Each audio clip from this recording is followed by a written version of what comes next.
Sejam bem-vindos à segunda parte da entrevista com a Georgia Sporer e a Meire Nussbacher. Agora, Meire, falando sobre os colaboradores, né? Nós sabemos que as leis brasileiras, elas acabam favorecendo muito o empregado e não tanto o empregador. Aí em Israel existe o 13º? Como é a rotina de trabalho? Você mencionou um pouquinho anteriormente, né, sobre o feriado de sábado. Eu sei que existe dependendo da religião, às vezes pode ser sexta, sábado, domingo. E como é ainda essa questão do bater cartão? Você tem que cumprir 8 horas. O que que é obrigatório? Você poderia compartilhar isso com a gente, por favor? Sim, claro. Bom, aqui eu acho que, na minha opinião, em relação a isso, aqui é um outro mundo. Aqui o salário mínimo é muito alto, né? Então, cada funcionário tem um preço muito alto por mês, ou seja, você já começa a folha com um dividendo aí muito alto. Então, a base aqui do salário mínimo, acho que é mais ou menos, acho que a Jorge até pode me confirmar depois que ela está com funcionários e agora eu não estou, mas a média de 5.000 shkalim, 5.500 shkalim, que dá hoje quase 9 mil reais. Esse é o salário mínimo hoje aqui em Israel. Aqui as pessoas, a maioria trabalha por hora, então as horas, mais ou menos, elas ganham de 30 a 40 shkalim por hora, que dá mais ou menos uns 55, 60 reais a hora. É muito caro. Então, para você ter um funcionário hoje, você precisa, acho que precisa ter muito fluxo, precisa ter muita receita, né? Quando eu abri a brigadeiria, nós éramos em 6. Eu tinha um gasto muito alto com funcionário, porque funcionário que trabalha na cozinha, por exemplo, na área de confeitaria, sanduíche, aqui ninguém ganhava menos de 9, 10, 11 mil shkalim, ou seja, muito dinheiro. E depois que teve o corona, para mim, nesse lado foi muito bom, que eu consegui mandar embora todo mundo, e hoje eu trabalho sozinha. Eu tenho uma amiga que trabalha comigo, que virou minha amiga funcionária. Ela trabalha entre 4 e 5 horas por dia, e quando eu preciso de dias mais movimentados, eu acabo pegando meninas de 16, 17 anos, que eu pago 29 shkalim a hora, que ainda é bastante. Então, assim, aqui a carga horária de trabalho sempre foi de 8 horas, né? Mas mais ou menos 9 horas de trabalho, sendo que de 15, 20 minutos você tem esse espaço para comer alguma coisa. Aqui o israelense ele tem um hábito muito grande de fumar, então meus funcionários eles ficavam mais do lado de fora fumando do que trabalhando. Então, que mais? Aqui o 13º, eu acho que não tem 13º. Pelo menos eu não cheguei a pagar 13º, porque os meus funcionários completaram 5 meses de trabalho. Que mais que eu posso te falar? Bater cartão, a gente também não tem bater cartão. A gente tinha só um cronograma, o horário que a pessoa tinha que cumprir. Então, era o horário. Aqui tudo funciona através do contador, né? Então, eu mandava a carga que a pessoa trabalhou naquela semana ou naquele mês para o contador, e ele fazia a conta de quanto o empregado deveria receber naquele mês. Ou aqui você trabalha por hora, ou aqui eles chamam também de trabalhar, fechar o globale, né? Que ele ganha um fixo por mês, é aquele salário que ele vai fazer independente das horas que ele trabalhar. Então, aqui eu tinha isso. Os funcionários da cozinha, eles ganhavam fixo e não por hora, que me saía muito caro. E as meninas, os meninos que trabalhavam comigo, assim, aí trabalhavam por hora, porque um dia pode, um dia não pode, então era nesse sentido só de carga horária só por hora, né? Que mais que eu posso dizer? Aqui, e ainda mais, te digo ainda mais, no Brasil, os trabalhadores, eles recebem o salário mínimo e trabalham assim, duro, feliz, super contente de estar recebendo, de estar trabalhando. Aqui eu sentia que mesmo a pessoa ganhando 9, 10, 11 mil shkalim, ele sempre achava que ele ganhava pouco, que ele sempre queria ganhar mais, né? Tipo, 9 mil, 10 mil, 11 mil era muito pouco. Então, eles achavam, os meus funcionários, pelo menos, achavam que eles ganhavam muito pouco. E que... Então, acho que a gente tem essa mudança, assim, de, como eu falei, do brigadeiro, muito grande de mindset. Lá o brasileiro, acho que ele trabalha feliz de qualquer jeito, né? Ele recebendo um salário mínimo, 2 salários mínimos. Aqui não, aqui a pessoa primeiro, ela quer saber quanto ela vai ganhar, quantas horas ela vai trabalhar, se ela vai trabalhar no sábado, se não vai. Então, eles fazem muitas exigências antes de você conseguir... na verdade, o empregado vem com as exigências, não o empregador. Então, acho que é isso eu sinto muito aqui em Israel. Eu não sei se a Geórgia tem funcionários também, ou se é mais a família que trabalha, né? Geralmente a gente tenta pegar a família que sai mais barato do que ter que contratar pessoas de fora. Porque aqui, se você contrata profissionais da área, você não começa a folha com menos de 40, 50 mil shkalim. Era o que eu começava, assim, devendo todo mês, desde que eu comecei.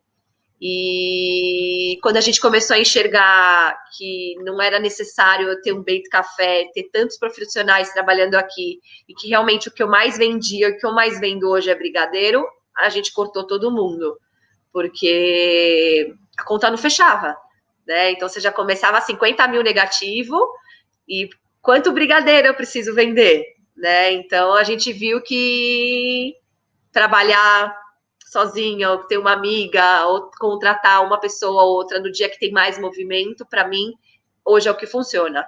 Óbvio, eu faço muito evento. Hoje aqui tem uma cultura muito grande em Israel, de todas as quintas-feiras as empresas fazerem happy hours, né, para os funcionários. Então, no Corona, foi muito legal. No Corona, como as pessoas não estavam trabalhando todas no escritório, eles mandavam uma caixa de brigadeiro para cada funcionário.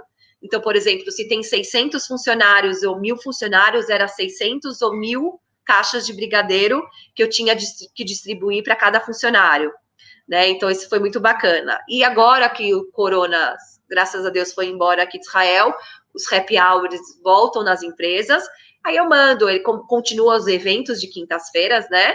Aí eu mando 3.000, 4.000, 5.000 brigadeiros para eles fazerem a festa deles, enfim. Mas ter funcionário em Israel é muito caro. Para mim, hoje, eu trabalho entre 12, 14, 15 horas aqui na brigadeiria, mas eu sei que hoje o que eu faço, o que eu trabalho, hoje eu tenho máquinas que fazem 2.000 brigadeiros por hora, né? Então, acho que vale para mim muito mais do que funcionários, né? E custa mais barato.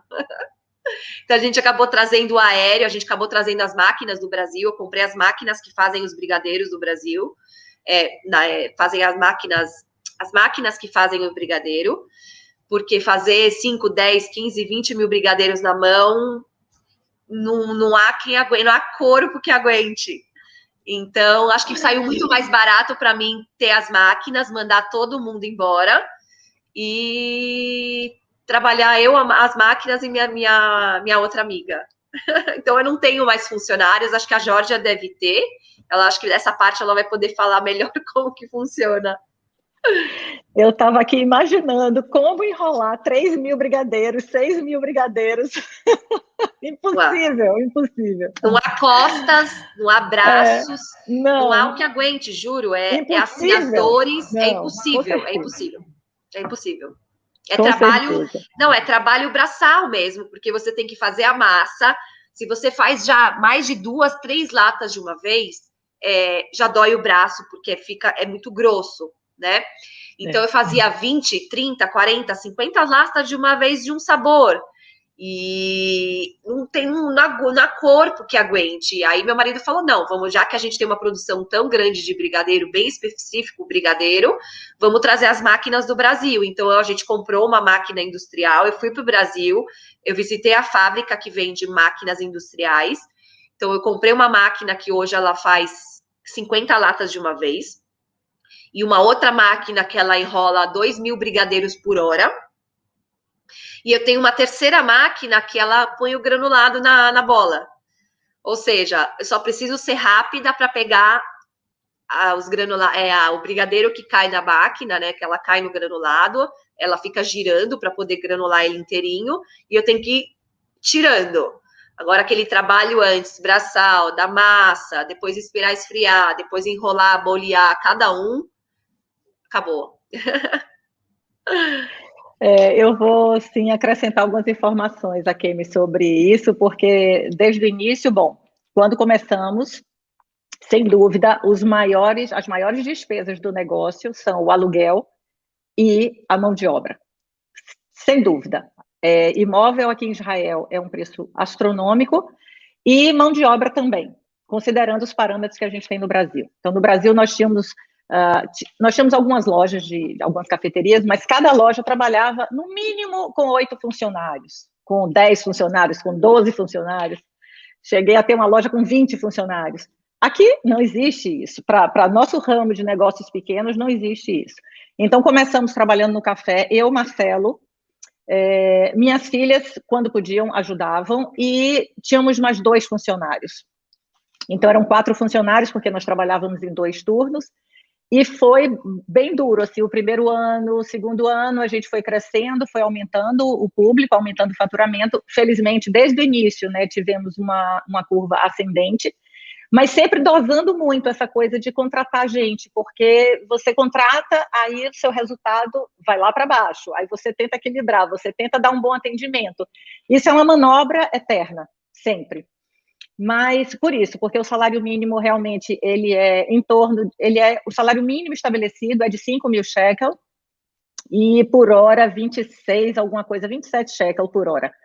Nós trabalhamos também com horistas, porque nós temos os baristas, né, que trabalham na máquina de café, esses sim são mais constantes. Nós temos um barista desde o primeiro dia que nós abrimos, temos uma outra que já tem 3 anos com a gente, e já temos uma outra que está com alguns meses.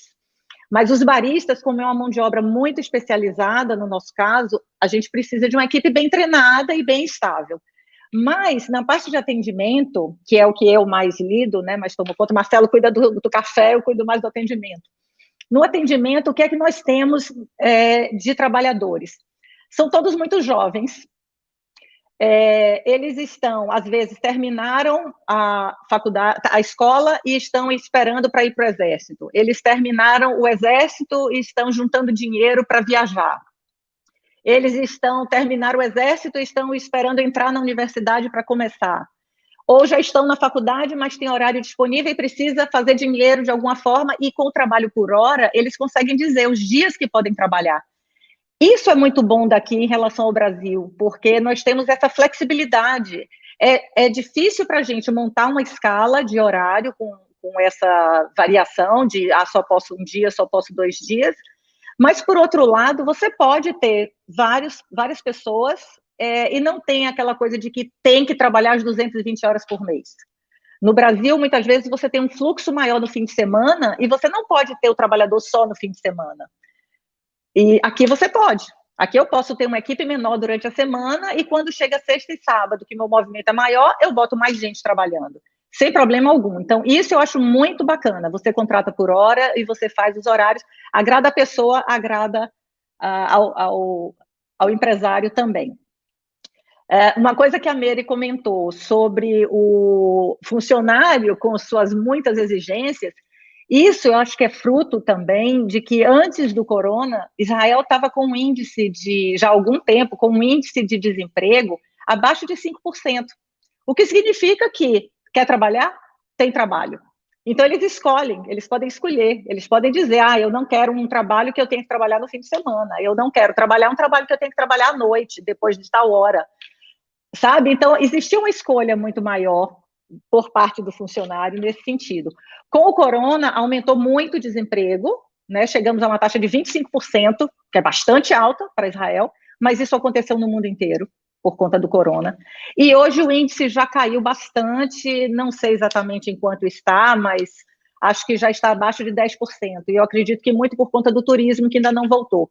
Então, hoje, nós vemos restaurantes e cafeterias com dificuldade de contratar pessoas e voltar a funcionar. Muita dificuldade. Tem colegas aqui de cafeteria que continuam trabalhando takeaway. Outro dia, meu marido perguntou, mas por que vocês até hoje estão com takeaway? Acabou todas as restrições, acabou inclusive o uso de máscaras, acabou tudo. por que vocês continuam trabalhando takeaway? Ele disse, eu não estou conseguindo formar equipe. Então, como eu disse, os baristas, que é um profissional mais qualificado no nosso ramo, mas, né, ele é mais estável. Então, você tem o barista para fazer o café e tal, mas os garçons, os atendentes, essa equipe que é mais móvel, é mais volátil, está tendo muita dificuldade. De todo o setor de comércio está tendo muita dificuldade de repor suas equipes. Entendi. Olha, muito interessante isso que você nos trouxe. Isso me fez também pensar numa outra questão, vocês sendo mulheres empreendedoras, né, casadas, com família, essa questão de você ter que lidar com o seu negócio, e depois você volta para sua casa e ainda tem que cuidar da sua casa.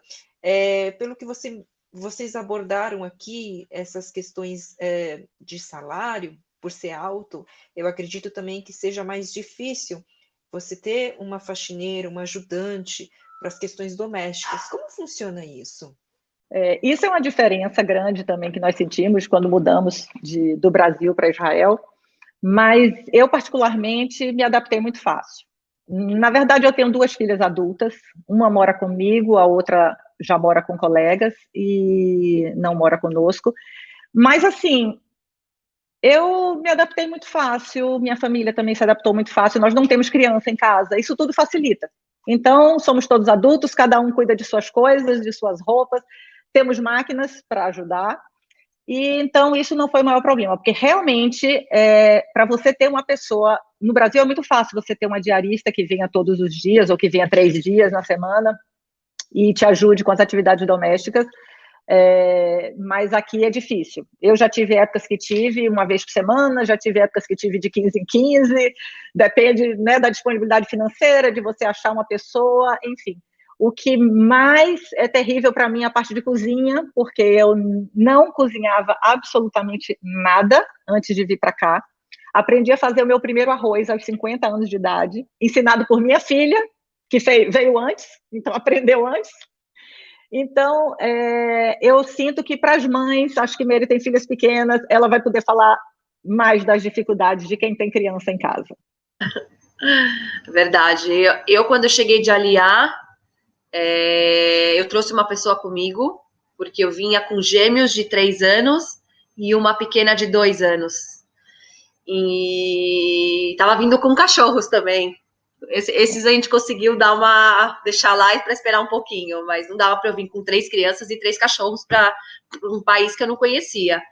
Então a gente trouxe uma pessoa, ela ficou um tempo comigo, até eu conseguir me organizar, fazer toda a parte de documentação, escolas, tal. Ela recebia pelo Brasil, ela queria receber pelo Brasil e não por Israel, então a gente pagava em reais.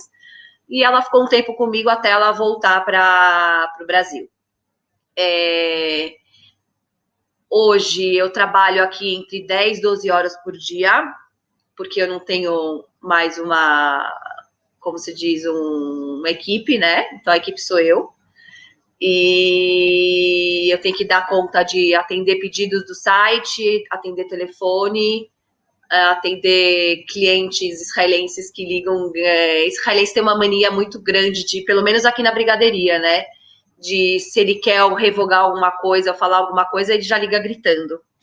Então eu tenho que incorporar aí a boa brasileira, mas nem sempre é possível, porque ele já liga, você atende o telefone, bom dia, super feliz, ele já tá gritando. Então você tem que respirar fundo. Quando eu não consigo entrar na vibe, né? Porque tem vezes que eu entro também, aí tem muito conflito muito grande, porque ele quer o pedido que seja daquele jeito, naquele horário, com aquela pessoa, que seja tudo assim, daquele jeito que ele quer. O israelense tem um pouquinho assim, a gente tem um choque cultural muito grande, brasileiro, pelo menos, assim, acho que é 200.000% a cultura brasileira com a cultura israelense. Então, para mim, é um choque muito grande você fazer um atendimento e a pessoa já entrar ou de mau humor ou já entrar gritando. Então, além de eu ficar às 12 horas aqui fazendo tudo, aqui eu limpo o banheiro, que coisa que eu nunca fiz no Brasil. No Brasil eu tinha 5 empregadas, eu tinha 4 babás para os meus filhos. Então a gente veio assim de uma, como se fala, de um staff de 6 pessoas na sua casa por dia para 0, né? Então eu também não sabia fazer arroz, não sabia fazer nada. E no corona, por eu estar mais tempo em casa, a gente teve que dispensar a nossa colaboradora. A gente tem hoje uma que vinha todo dia, de domingos a sextas. Com o corona, a gente acabou restringindo a vinda dela, porque ela trabalhava em outras casas todo dia. Então, a gente ficava com medo, porque eu tinha também meus filhos pequenos. Então, hoje ela vem só 3 vezes por semana, que já me ajuda muito. E eu tenho uma faxineira também, uma etíope, que vem e faz a faxina semanalmente na minha casa, 1 vez por semana. Mas quando eu saio daqui, 6 e pouco da tarde, eu ainda tenho que ir para casa, tenho que cozinhar, eu tenho que dar banho, eu tenho que escovar os dentes, eu tenho que fazer lição de casa, eu tenho que pôr as crianças para dormir. Então, tem, assim, o outro turno. E ainda tem o turno também dos clientes me ligando para saber onde está a entrega que era para ter chegado.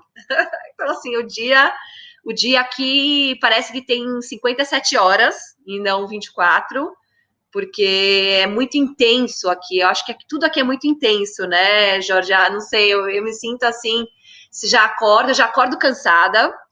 Eu já acordo, tipo, puxa, hoje é domingo ainda, começando a semana, tem segunda, terça, quarta, quinta, sexta.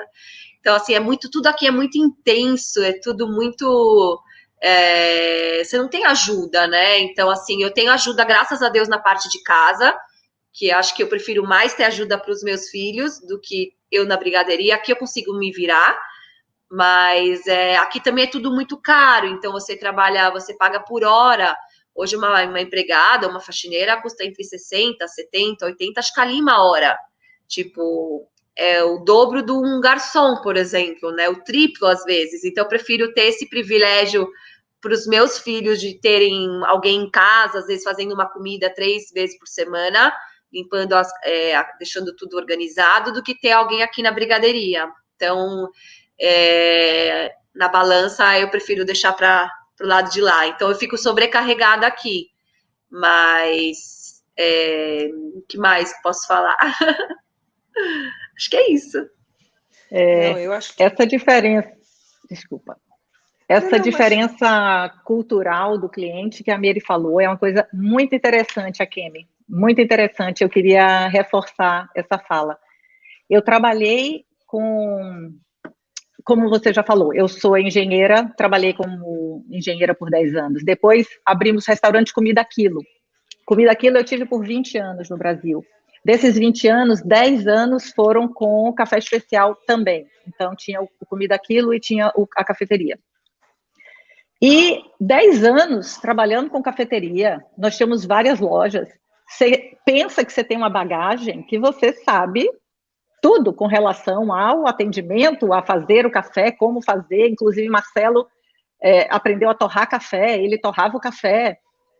Tá fácil, né? Quem disse? Existe até vídeo no YouTube que fala, que faz piada com isso. O israelense chega para pedir um cappuccino, um café Afur, ele pode pedir 6 ou 7 ou 10 especificações diferentes dentro de um pedido de cappuccino. Nunca, na minha vida, eu imaginaria isso. A gente tem um padrão, que é o padrão da loja, né? Aí você pensa, eu vou vender um cappuccino, é um cappuccino, pequeno, médio e grande. Tá bom, chega por aí. Não, não chega. Ele quer, como ela disse, tudo do jeito dele. Então, ele quer... A gente serve na xícara, mas ele pode querer no copo de vidro ou no copo descartável. A gente serve com 2 shots, mas ele pode querer vir na minha loja, mas querer só com um shot. Ele pode querer, eu dou opção, aí é uma opção da loja, ele tem 5 variedades de cafés que ele pode escolher. Nós temos um padrão, mas ele pode variar. Então, ele escolhe o café que ele quer. Aí, o leite, a gente aqui, como Tel Aviv é uma cidade que tem uma população vegana muito grande, então nós temos 2 opções de leite, que não é leite é bebida de aveia vegana. Ou de, exatamente, ou de amêndoa e aveia. Além disso tem o leite normal, além disso tem o leite com menos gordura.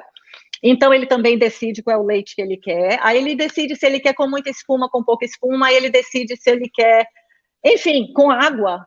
Uma novidade. Eu nunca vi. Fervendo ou não fervendo? Fervendo ou não fervendo, quer dizer, ele quer dizer a temperatura. Se ele quer o leite fervendo, tipo, às vezes eu dou fervendo, ele fala, não, mas tá muito fervendo. Ou se você dá menos fervendo, ele fala, não, mas tá frio, tipo, entendeu? Tem que ser tudo, senão vai tudo pro lixo. É impressionante. E se chega e não está de acordo com o que ele pediu, volta e faz outro. Prejuízo para você.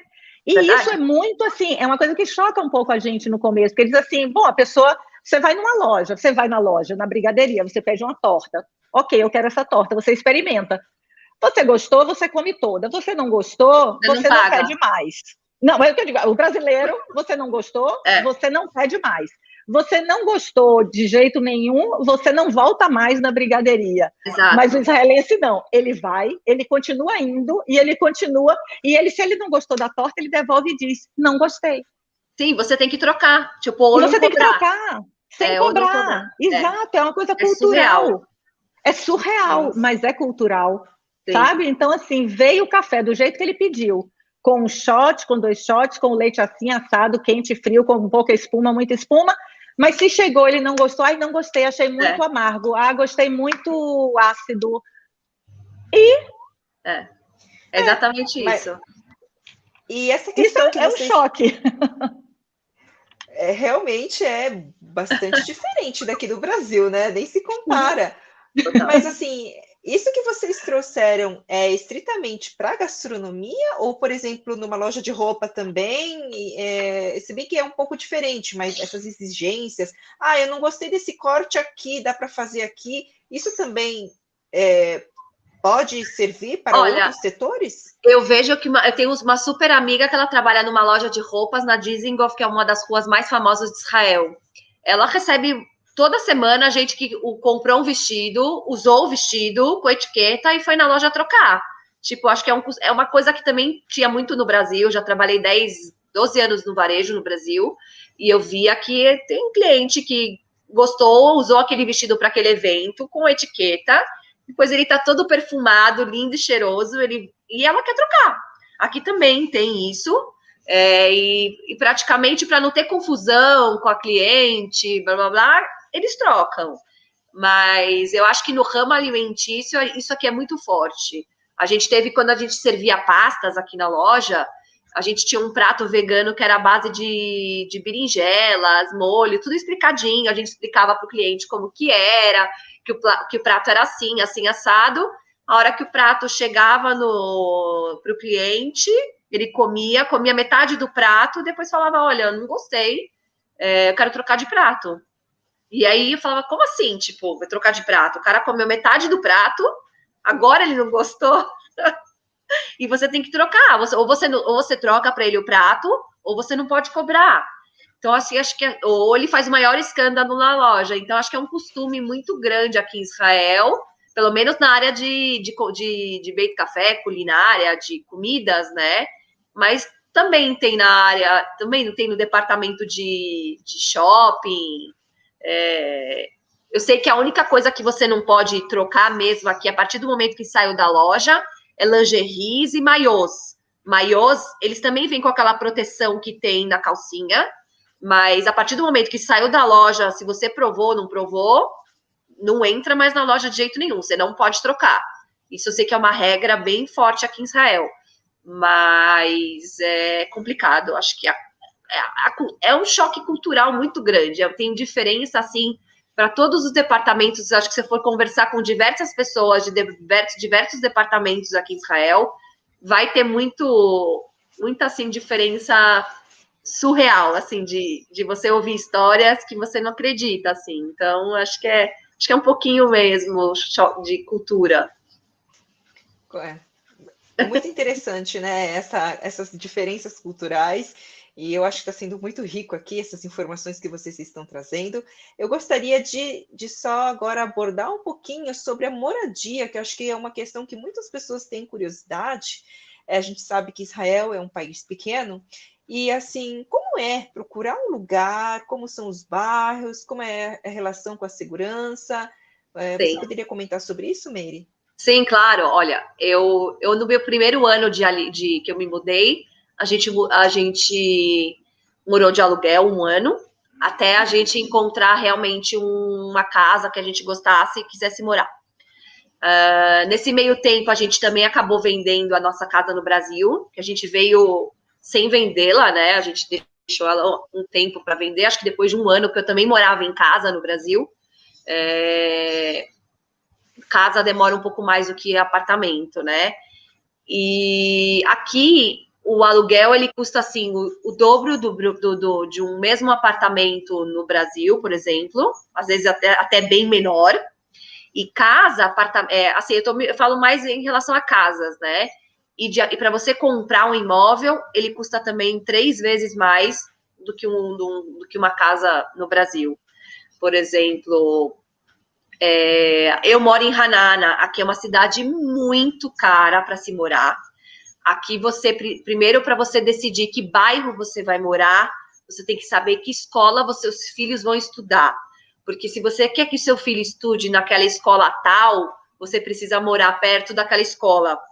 Então, primeiro você tem que decidir, antes de comprar ou alugar um apartamento ou uma casa, aonde que você quer que seu filho estude. A partir daí, você vai decidir aonde você vai morar. Então, a gente já tinha uma escola que a gente queria que nossos filhos estudassem. Então, a gente comprou a nossa casa perto dessa escola para eles poderem, que a hora que eles recebem a matrícula daquela criança, eles verificam para saber onde você está morando. Se você mora aquela metragem perto da escola, né? Ou não. Então, aqui em Iranara, como eu falei, uma cidade tem 80 mil habitantes, é super pequena, não tem praia, é tipo uma cidade de interior mesmo, como se fosse o interior de Atibaia, assim. Eu me acho muito aqui parecido com Atibaia, em São Paulo, que é muito restrito. Aqui a gente tem muito francês, muito sul-africano, muito inglês.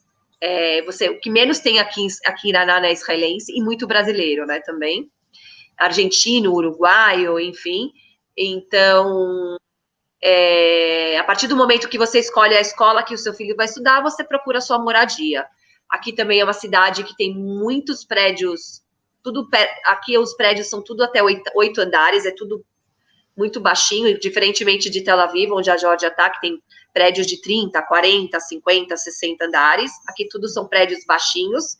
E tem muito prédio antigo que agora eles estão sofrendo a tama, né? Que a tama quer dizer o retrofit, eles fazem toda a renovação da fachada, que aqui é muito comum também. E a hora que eles fazem também a renovação da fachada, eles mexem na fundação, por causa dos futuros terremotos que eles falam que vão ter em Israel, não sei daqui quantos mil anos, mas eles reforçam bem a estrutura do prédio também. E o que chama mais atenção, eu discuto isso com meu marido, apesar da gente morar num país que tem tantos conflitos, né? Você pode perceber que todos os nossos vizinhos no mapa, todos são árabes.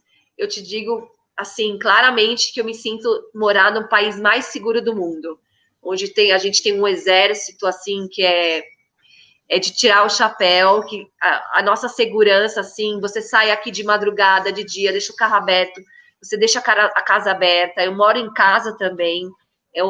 A casa no Brasil, ela era toda blindada, toda a parte de vidros da casa. Minha casa era uma casa de vidro no Brasil, então ela era feita todo dia, não tinha praticamente parede.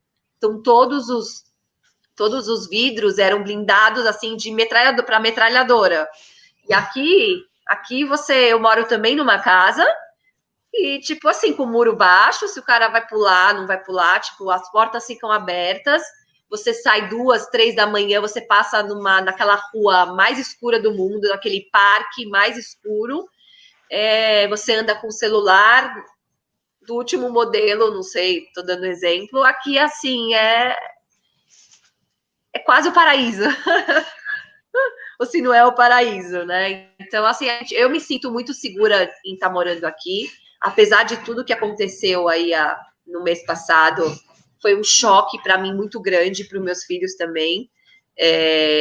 Foram 10 dias muito intensos que a gente viveu aí no mês de maio. Minha filha, até hoje, ela tem medo de sair na rua à noite, devido aos conflitos, a guerra que teve, né, de 10 dias aqui com Hamas. Então, a gente foi sair a primeira vez no sábado à noite para comer uma pizza, ela chorava, tremia, porque ela queria voltar para casa. Foi a primeira vez que a gente saiu depois do conflito, um dia à noite. E ela me pergunta todo dia, quando ela acorda de manhã, mamãe, hoje vai ter sirene? Hoje vai ter bomba? Ela pergunta, mamãe, os árabes são bons ou ruins? Tipo, são perguntas de tipo, que ela... Acho que o trauma que a gente passou... Acho que a Georgia também, né? A gente está aqui há 4 anos e meio. Isso não acontecia há mais de 20 anos em Israel, né? Pelo menos aqui em Ramallah, em Tel Aviv, que são cidades muito grandes. Agora, quem mora no sul do país, acho que praticamente dia sim, acontece, né? Então, eles estão mais acostumados, não sei a palavra certa, mas, assim, eu te digo que eu me sinto segura em morar hoje no país mais seguro do mundo. Apesar de todos os inimigos que a gente tem, todos os países à volta, né? A gente se sente seguro aqui, né? Acho que a Georgia, ela mora em Tel Aviv, acho que ela pode também falar um pouquinho sobre uma das cidades mais caras também, acho que do mundo, né? Tel Aviv, né? Sim. Está considerada uma das cidades mais caras. Tel Aviv é, sim, uma das cidades mais caras do mundo, e pessoas que, dentro de Israel, já moraram em outras cidades e já moraram em Tel Aviv, dizem que em tudo você percebe a diferença de preço. Em itens de supermercado, aluguel nem se fala. Aluguel é um caso à parte, porque realmente os aluguéis, os preços de imóveis, de modo geral, tanto para compra quanto para aluguel em Tel Aviv, são astronômicos, são absurdos.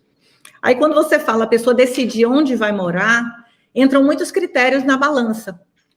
Porque, imaginando uma família, né, de brasileiros que vem morar aqui em Israel e nós não viemos decididos imediatamente para Tel Aviv antes da Aliá. Eu digo assim, antes da Aliá, nós viemos passar um mês em Israel, visitamos algumas cidades, visitamos alguns familiares, no intuito de decidir onde morar e onde abrir o negócio. Porque para a gente era uma operação casada, onde a gente fosse morar era onde a gente ia abrir o negócio e daí seria, né, a nossa vida. E nós visitamos. E aí, para qualquer pessoa que vem, fica aquela balança, sabe? Se eu vou para uma cidade, inclusive Ra'anana é uma cidade super bonita, super agradável, nós visitamos também. Poderia alugar um apartamento muito melhor, pelo mesmo valor que um pequeno em Tel Aviv.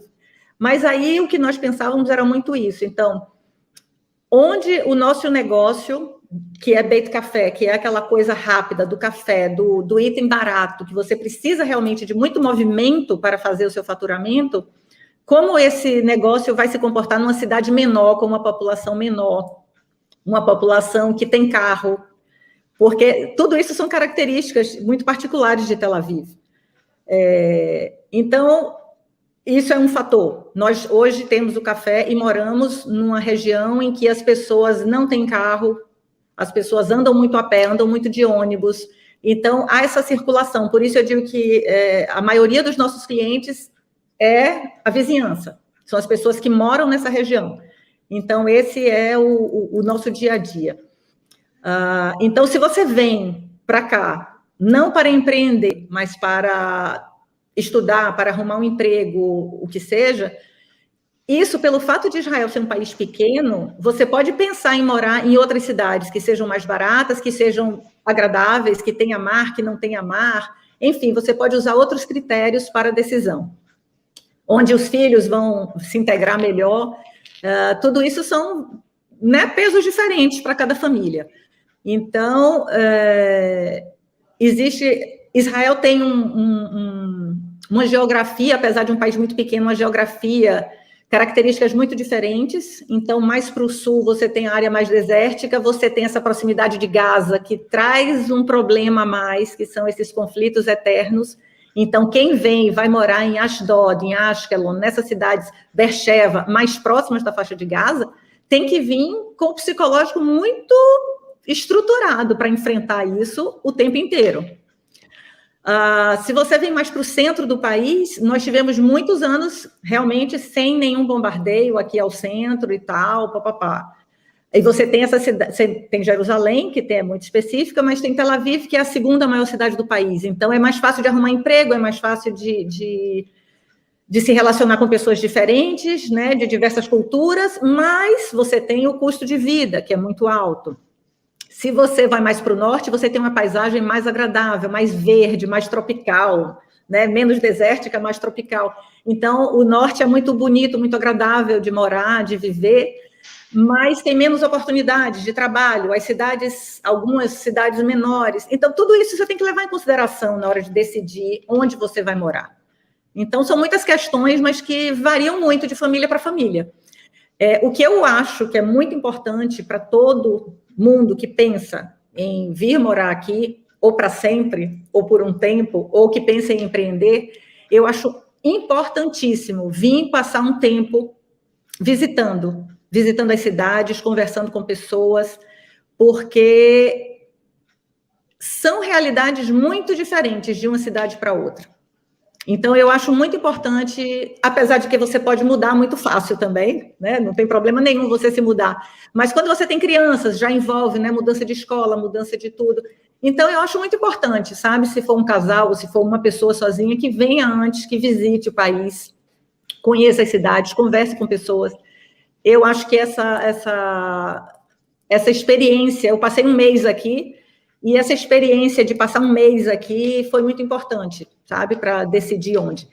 Sem dúvida, o país todo tem uma segurança pública, uma segurança de rua muito grande. Isso, para mim, é impagável. É o que me faz mais feliz de morar aqui, é essa segurança que eu sinto de andar nas ruas, sabe, de não me sentir ameaçada com relação à violência.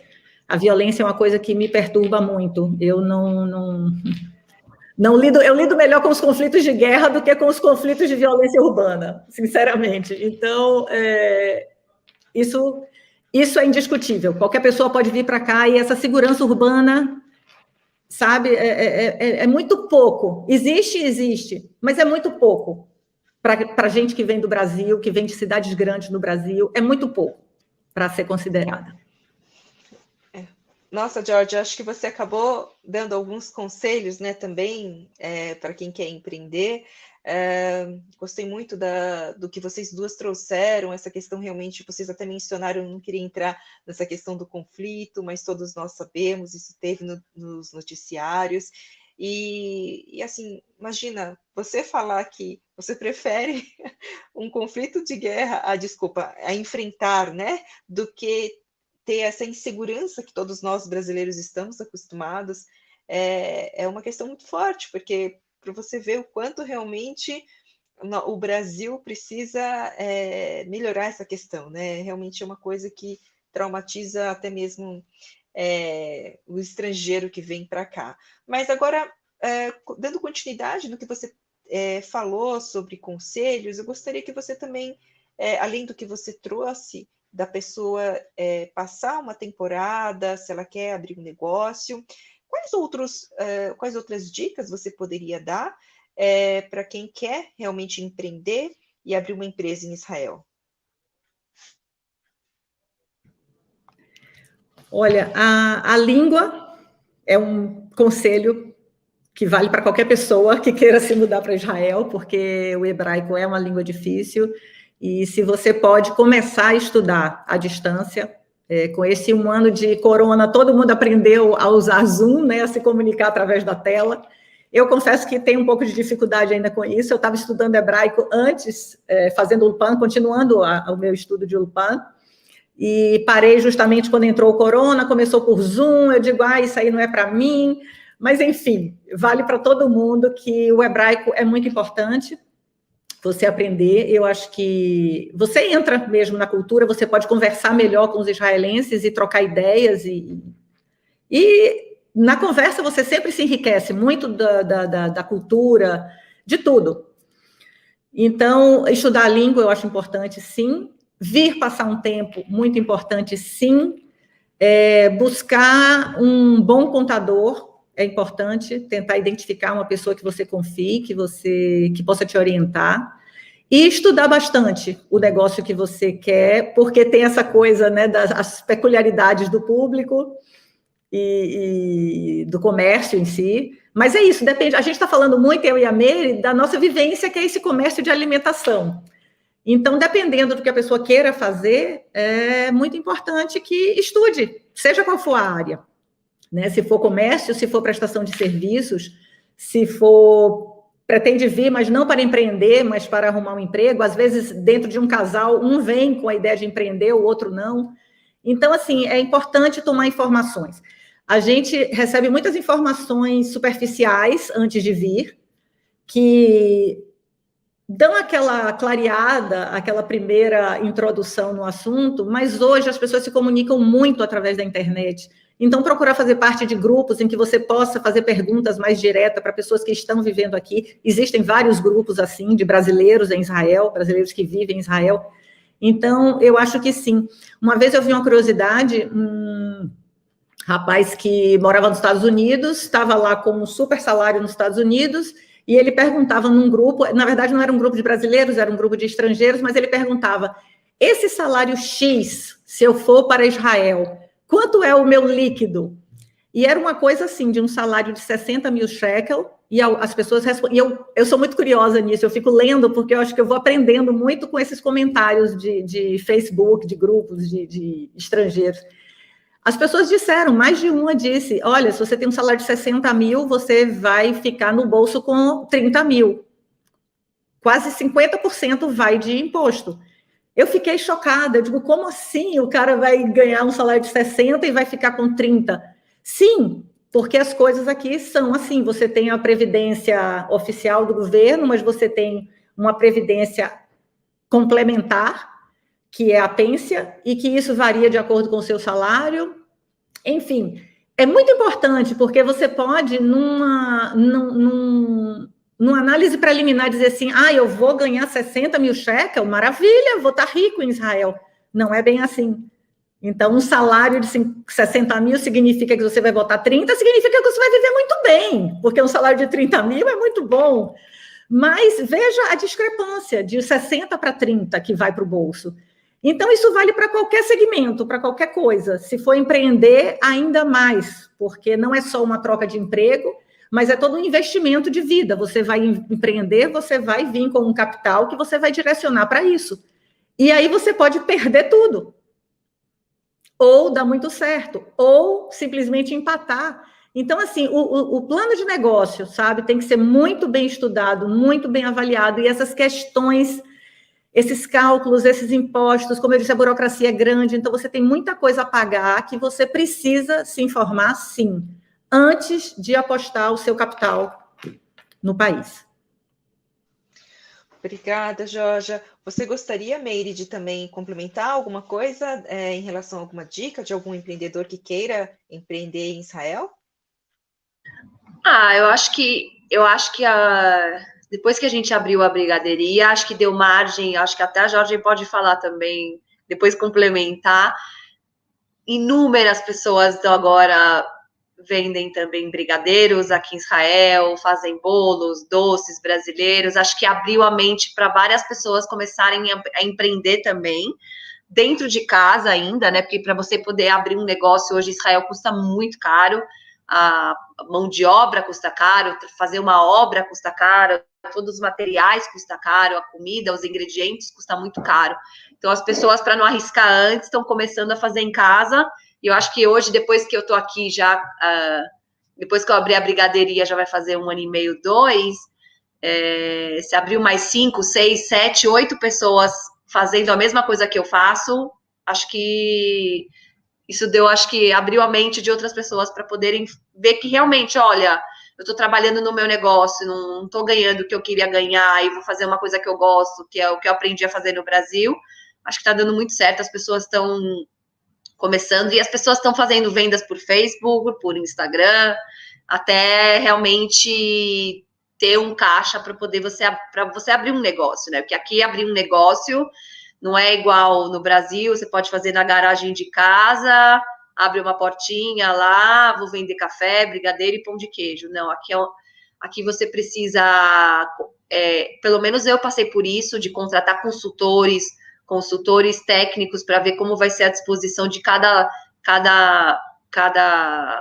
geladeira na loja. Então, tudo custa 20, 30 mil shkalim, 40 mil shkalim. Como você vai ver, sua obra já custa o triplo do que você imaginou, né? Então, tudo você precisa, tudo a prefeitura fala, não, você tem que pegar um consultor. um consultor de geladeira, um consultor de sorvete, um consultor disso, um consultor daquilo, um consultor daquilo. Quando você vai ver, o budget, assim, explodiu. Então, acho que para você abrir um negócio... Se você me perguntasse hoje, Meire, você abriria um negócio em Israel? Essa pergunta que não quero calar. Eu jamais abriria um negócio aqui em Israel. Ainda mais com comida. Ainda mais que eu também tenho filhos pequenos. Vou te falar que toda sexta-feira, minha filha, a gente acende as velas do Shabat, né? Toda sexta-feira, na hora do pôr do sol, começa o Shabat, né, para os judeus, que é o dia do descanso, que a gente descansa a partir da sexta-feira à noite até o sábado à noite. E na hora que a gente acende as velas do Shabat, eu falo para os meus filhos fazerem um pedido, né? Que você fecha assim os olhos para fazer. E minha filha faz, depois ela me conta toda vez o pedido que ela fez. E ela pede para minha mamãe não trabalhar mais na brigadeiria. Ela não quer que a mãe vai trabalhar na brigadeiria mais, tipo. E eu vejo quanto meus filhos são pequenos, né? A Georgia já tem filhos maiores. Talvez se eu fosse começar, acho que eu começaria daqui uns anos, muitos anos, daqui 5, 10 anos, quando meus filhos já estivessem mais crescidos. Hoje eu tenho filhos pequenos, que já têm 6, 7 anos, que precisam muito mais da mãe em casa, né, do que hoje eu te falo que meu marido faz o papel de pai, mãe, empregada, ele cozinha, ele aprendeu a cozinhar, porque tem dias que a empregada não vem, quem tem que fazer é ele. Então, hoje eu sinto ele, eu também acho que a nossa aliá fez meu marido estar muito mais presente na nossa família, né, porque o meu marido hoje ele trabalha, a empresa dele é no Brasil, ele constrói no Brasil, então ele trabalha com o horário do Brasil, tipo das 3 da tarde, mais ou menos entre 2 e 3 da tarde, a 1 da manhã, 2 da manhã. Então eu vi que isso uniu muito mais a gente como família, né, a nossa aliá, que no Brasil ele saía às 6 da manhã e chegava às 10 da noite. E as crianças só viam um pai de fim de semana. E isso aqui em Israel, por ele trabalhar com o Brasil e eu estar aqui full time na loja, ele virou pai, mãe, tudo, assim, as crianças, eu sinto que a gente é muito mais unido aqui por causa disso, né? Por eu ter mais tempo aqui, ficar mais tempo aqui na loja e ele ter mais tempo em casa, porque ele trabalha com o Brasil. Então, assim, como a Georgia falou, se planejar, estudar o mercado, saber se realmente é esse mercado que você quer trabalhar, concorrência, quanto vai te custar isso, quanto você tem que ter em caixa para você abrir um negócio, equipe, acho que tudo tem que fazer um ceder, né? Tudo tem que planilhar. E eu acho que a dica é essa. O mercado que eu quis atingir, que foi o mercado de brigadeiros, eu falei assim, a gente pensou assim, eu e meu marido, nossa, se brigadeiro é tão famoso no Brasil, é famoso em todos os lugares do mundo, por que não ser em Israel também? E foi aí que a gente achou esse nicho, por que não vender brigadeiro em Israel? E acho que é isso, acho que tudo na vida é planejamento. Você sentar, você ver o quanto você precisa ter hoje, o quanto você quer atingir isso, quanto tempo vai demorar para você ter seu break-even, para a loja se pagar. Acho que é tudo questão de se planejar. Aqui é um mercado muito mais difícil para você abrir uma coisa, mas se você vai, insiste, faz direitinho, acho que não tem por que não dar certo. Acho que é isso. Muito obrigada por todo esse compartimento de informações super valiosas para os nossos telespectadores que de repente estão pensando, planejando já empreender em Israel, e para as outras pessoas também que assistem o nosso programa e que querem aprender sobre outras culturas, como que é fazer negócio em outros países asiáticos. Muito obrigada, senhora Meire Nussbacher e senhora Georgia Sporer.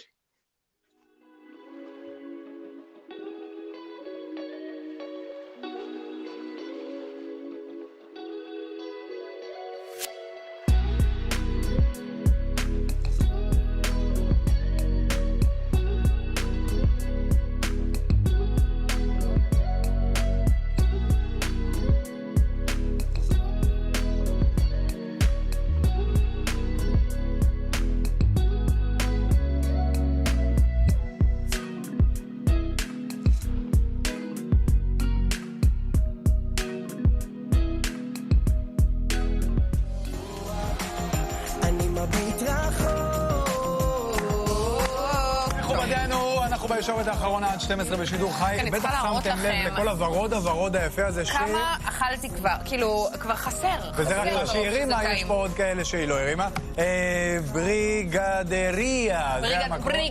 בריגדריה. מאירי נוסבכר עושה את הדברים המקסימים האלה, הטעימים וחלקם ללא גלוטן. היא מוכשרת בטירוף, טעים לנו ברמות שאין לתאר, והשם הוא בריגדריה. אני שמתי עין כבר על ההוגה שמה בפינה. ידידנו אבי, שריגשת אותנו כל כך יחד עם אביו של עמית בן יגאל.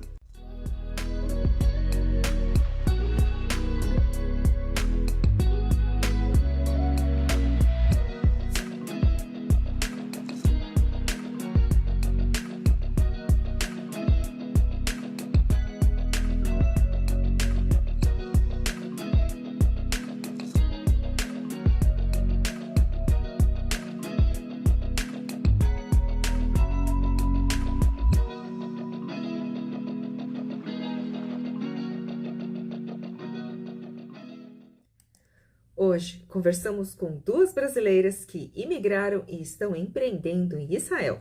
Espero que você tenha gostado do nosso programa e do conteúdo que trouxemos. Se você gostou, convido a nos acompanhar em nossas redes sociais, compartilhe com seus amigos e ajude-nos também a divulgar a cultura asiática no mundo dos negócios. Se você tiver dúvidas ou sugestões sobre países e temas que você gostaria de assistir aqui, nos escreva no direct do Instagram do nosso programa. Nos vemos na semana que vem. Até lá!